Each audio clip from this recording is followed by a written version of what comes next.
Quando eu atendo pessoas lá em Curitiba, no meu escritório, então eu faço atendimentos particulares, né? É uma espécie de filosofia clínica. Então eu tenho muitos alunos e alunas, a gente não fala paciente, fala aluno. E a maior parte das vezes são mulheres.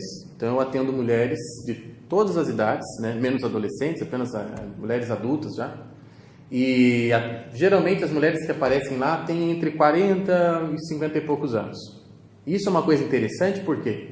Porque depois dos 40 é quando o ser humano faz um balanço da vida. É fatal que ele faça. Porque chegou na metade da vida, entre aspas, e ele sabe que um monte de possibilidades já não existem mais. E que existem outras. E que o fato do ser humano viver e ter que escolher e ter sonhos e planejar impõe a ele uma necessidade de balanço geral da vida. Então, com mais ou menos 40, por isso que é uma data importante, uma data simbólica, com mais ou menos 40 ele olha para trás e vê o que ele fez. Tanto homem quanto mulher. Mas é que a mulher daí, quando se assusta com o resultado do balanço, ela procura alguém.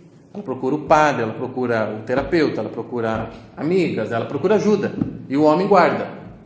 Geralmente, né? Geralmente o homem fica na dele, ou tenta resolver sozinho. Na maior parte das vezes o homem acaba tentando se virar sozinho com o balanço negativo. Agora a mulher, quando ela vê que o balanço é negativo, a maior parte das vezes ela procura ajuda. E daí essas mulheres chegam até mim. E eu ouvi muitas vezes, não foram poucas, muitas vezes, a seguinte coisa: mulheres chegando então nessa idade, sentando na minha frente e dizendo assim: Tiago, eu gostaria de saber por que minha vida deu errado. Triste isso ou não? Muito, né? Muito triste. E daí você fala o que numa hora dessa? Então vamos lá, vamos saber por que sua vida deu errado. Me conta aí um pouco da sua vida. Porque aí, só na hora de contar a vida, você já vai perceber o quanto a pessoa conta a própria história como vítima e o quanto ela conta como autora. O quanto ela enxerga ao contar a própria vida dela, o quanto ela enxerga os desvios da vida dela, os caminhos errados que ela tomou e o quanto ela não enxerga. Então vamos lá, conta aí tua vida. E daí a pessoa começa a contar. Daí a pessoa começa a contar e fala uma coisa assim no meio da conversa. Ah, então, daí, quando eu tinha 18 anos, eu podia ter casado com um fulano, que era nossa, eu era apaixonada por ele. Mas daí tinha um outro Beltrano que queria ir embora da cidade e tinha passado no concurso do Banco do Brasil e tinha uma carreira tão bonita pela frente e e ele queria casar comigo muito, eu casei com ele, né? E aí ele me proporcionou um monte de coisa, a gente teve uma vida financeiramente segura, tal. E ela continuou contando. Ele falou: opa, aqui está um dos pulos do gato. Você amava quem? Ah, eu amava o outro? Então por que você casou com esse? E daí, o quanto é difícil você dizer, você confessar, porque filosofia, um dos conceitos de filosofia é o seguinte: é a busca da autoconfissão, né? Você tem que confessar quem você é para você atingir a verdade. Verdade e mentira, elas não compactuam do mesmo espaço. Elas não se gostam, verdade e mentira. Então, a filosofia é a busca da verdade. E a gente encontra a verdade na própria vida confessando. Então, o que a gente faz lá com o padre, no confessionário, a gente tem que fazer fora também, com a gente mesmo. Não adianta fazer só com o padre, né? O padre cuida de uma área da vida, mas a gente tem que cuidar do resto. Então, é duro para uma pessoa, quando ela está contando assim a vida dela, ela dizer assim, com todas as letras, sem pintar nem florear: ah, porque no fundo eu queria mesmo era segurança. Aquele que eu era louca por aquele sujeito, e segurança era a única coisa que ele não ia me dar. Mas eu queria segurança. Eu queria estar com os carnês em dia, né? Poder ter dinheiro no banco, tal. Uma vez uma mulher foi falar comigo porque o casamento dela estava acabando, ela estava pronta para se separar do sujeito, porque o sujeito queria morar na praia. Na praia o apartamento era de 2 quartos e só cabia uma mesa de 4 lugares, e ela queria uma de 8. Tá bom para vocês? Eu falei: daí você vai separar por causa disso? Ela falou: ah, não tem condição, tal. E você tem que fazer cara séria, né? E daí, quase que eu peguei um livro, Jardim Secreto, e dei para ela pintar, né? Porque numa situação dessa, você recolhe um jardim secreto. Então assim, porque a conversa aqui tem que ser de gente grande, não pode ser de criança, né? A espécie humana corre perigo, não corre? O povo está se quebrando nas papelarias para comprar lápis de cor. Gente de 40, 50 anos aconteceu isso no Brasil esses dias, numa papelaria, as pessoas brigaram, entraram em vias de fato, porque só tinha uma aquarela Faber-Castell para vender. Gente, vejam só, vocês estão começando a perceber que eu não estou exagerando ao falar, a espécie humana está em extinção.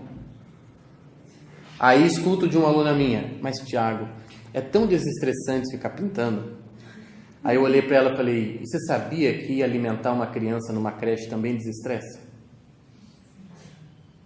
Você sabia que você montar umas cestas básicas e levar na favela também desestressa?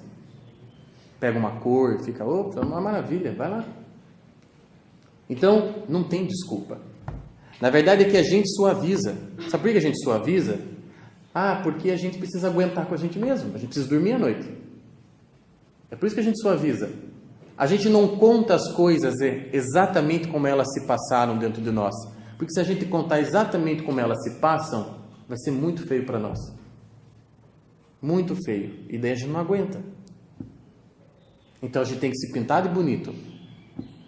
Por que você fez aquela escolha? Não, porque aquele homem representava um caminho mais seguro. Não, fale bem a verdade aqui, vamos pegar aqui, preto no branco, e diga para mim, depois de alguns encontros, ela disse, por isso que eu não estou aqui agora concluindo algo que eu acho dela. Ela disse, Tiago, eu gosto de dinheiro. Ela disse, com todas as letras. Então tá bom. Então você chegou aqui, quando você sentou na minha frente, você perguntou por que tua vida tinha dado errado. Então esse é um dos motivos. Você amou o que não é amável. Dinheiro não é para ser amado, dinheiro é para ser usado. E que bom que tem. Eu sou um dos que gosta de dinheiro, mas eu nunca amo dinheiro. Porque ao amar o dinheiro, eu inverti um monte de coisas. E aí depois eu não posso reclamar, né? E aquilo que você ama é aquilo que você se torna. Então, por exemplo, pega lá o Pelé. Pelé amou o futebol a vida inteira. Amou, a gente vê que o sujeito amava, pensava em bola, jogava bola, né? Bola, futebol. O que ele virou? Ele virou uma entidade do futebol. Você pensa em Pelé, você pensa em futebol. Então o Pelé encarna uma coisa, que é um verso do Camões, o poeta português, que diz assim, olha, transforma-se o amador na coisa amada. Então, você está com 40, você está com 50, você está com 18, 20, você está com 70. Por que eu estou assim? Por que eu sou assim? Então, estou te dando uma dica. Você é assim porque você amou as coisas que você amou. Porque você gastou tempo com as coisas que você gastou. Nossa, eu fiquei minha vida cuidando da casa dos meus filhos. Isso que você virou. Você se tornou isso. Você se tornou a mãe, mulher que cuidou das crianças da casa. Passei minha vida militando no Partido Comunista. Você vai virar aquilo. Não tem como. Aquilo vai se tornando você. Por quê? Porque o ser humano é feito de escolhas. E a realidade dele não está dada, pronta lá no nascimento. Mas ele vai elegendo e configurando a própria existência. Então, se você tivesse nascido em Londrina, tivesse nascido em Curitiba, ou tivesse nascido em Londres, você seria diferente. Você teria algumas características, que são aquelas características essenciais dadas no nascimento, que seriam as mesmas. Né? O teu tipo físico, algumas coisas que você herdou geneticamente dos seus pais, etc, etc. Mas veja, se você tivesse sido criado numa cidade bem diferente da que você foi, você seria um ser humano diferente. Então, nós nos tornamos aquilo que amamos. Então, como que eu posso olhar para o Ike Batista e não pensar em dinheiro? Se é isso que ele amou. Se é isso que ele ama. O Ike Batista ama dinheiro, então a gente olha para o Ike Batista e pensa em dinheiro, em economia, não é assim? Quando alguém olha para você, pensa no quê?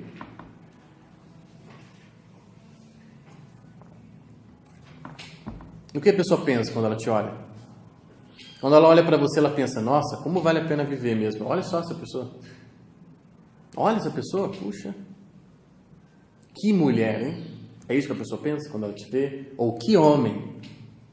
Nossa, que bonito ver alguém dentro da própria vocação. É isso que a pessoa pensa, será? E aí